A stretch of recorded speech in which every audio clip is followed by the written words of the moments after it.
Hello, Emmanuel, and happy July. Kind of hard to believe that half of 2021 is already over, and here we are, July. This weekend, of course, is the time that we celebrate the birth of our nation, and I hope that you're able to have a joyful and safe celebration with your family.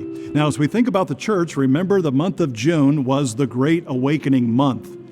I got to tell you, I really enjoyed talking about our church on Sunday mornings. We talked about the values of our church. I hope you're memorizing those 6 values. And then we talked about a plan for spiritual formation. And then this last week, of course, we talked about our investment. And in investment, we said that by God's grace, we're working together to do something that will last forever.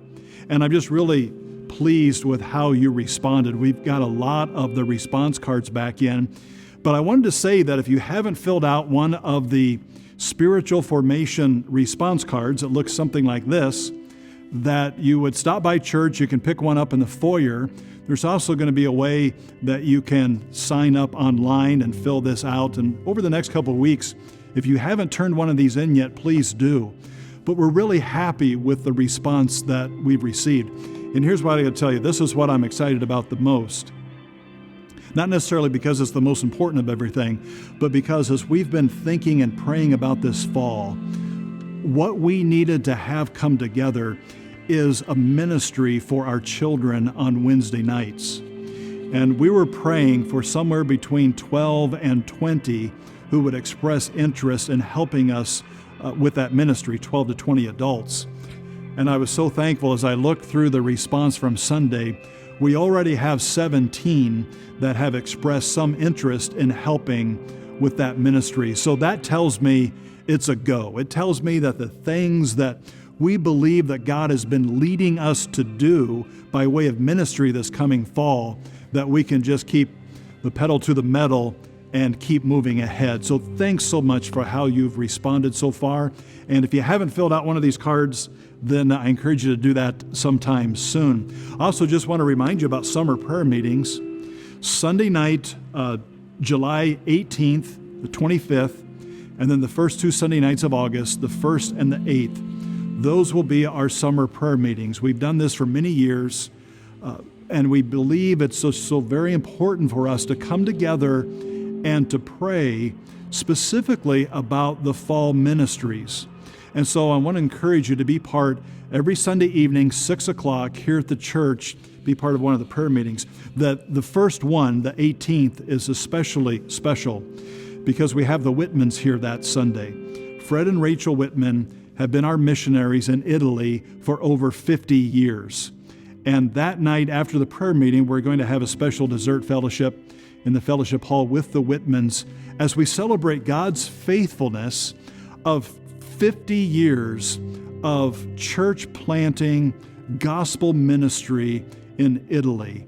It's so exciting. I mean, just to hear the stories of how God worked, and Fred does a great job of telling stories too. You'll really be blessed as we celebrate that together. Then, preaching ministry for July. Just wanted to fill you in on that a little bit. These next 2 Sundays, we're going to finish the Daniel series. And so we'll be finishing up Daniel's prophecy, chapters 10 through 12. So again, this coming Sunday, we'll be starting that. That will be the 4th and the 11th. Then the 18th, that Sunday morning, I've asked Fred to fill the pulpit and to preach. Again, how wonderful it will be to have a missionary who served God in Italy for 50 years, to have him preach. I'm sure he's going to have a story or two about God's faithfulness during those years. So look forward to Fred preaching on the 18th. And then actually I'm taking 2 weeks off, not as vacation, but as a time to prepare for One Purpose Weekend, as well as to write some things. And so the 25th, we're going to have another pulpit supply, and it's going to be Philip DeCourcy.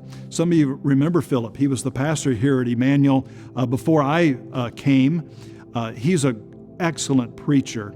He's the senior pastor now at Kindred Community Church out in the LA area, and he is an excellent preacher. You will be blessed through the preaching ministry that Philip DeCourcy will be bringing us that last Sunday, the 25th of July. And then let me just say a quick word about our finances to give you a financial update. You know that our fiscal year ends at the end of June. And so right now we're beginning our new fiscal year. As we look back to this past year, we're so thankful for how God has supplied. We will end the year with something around, $400,000 of more money that was given than what we spent. Now, we praise God for that. Now, a couple things though to keep in mind. This is very important to know. There's 3 reasons why we have that. Number one is because of what I would just consider regular, faithful giving. If you look at our weekly giving and compare it to budget, we were just slightly behind.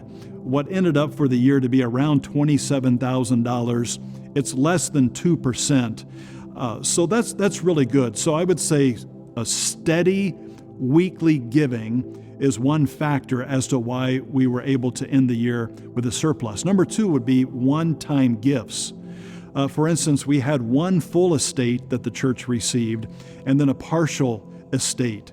So we're thankful that members of our church, thinking about leaving a legacy at the church, included us in their will, and so we were able to be blessed in that way. And then number 3, our expenses were just way down. Because of COVID, we didn't use the whole building, supplies were down, and our expenses were just way under budget. So you put those 3 things together, and we thank the Lord that we have $400,000 that we'll be ending the year with. Now, having said that, when you think about this coming year, 2 of those 3 won't be factors. I mean, we don't plan on those kind of one-time gifts, and we're not planning on our expenses being that drastically under budget. And so we'll be back to seeing God provide week by week through the regular, faithful giving of His people. We actually have a goal to increase our giving by 5% for the year. So if you would just think about what you're doing, maybe now you would be able to increase it by 5%. That would be a great blessing to us and help us reach our goal. But just wanted to give you that update as we begin this new fiscal year. Hey, I'm excited about what God's doing at Emmanuel. I'm glad you're part of it, and I hope this update will help you stay with me in moving forward for the glory of God here at Emmanuel.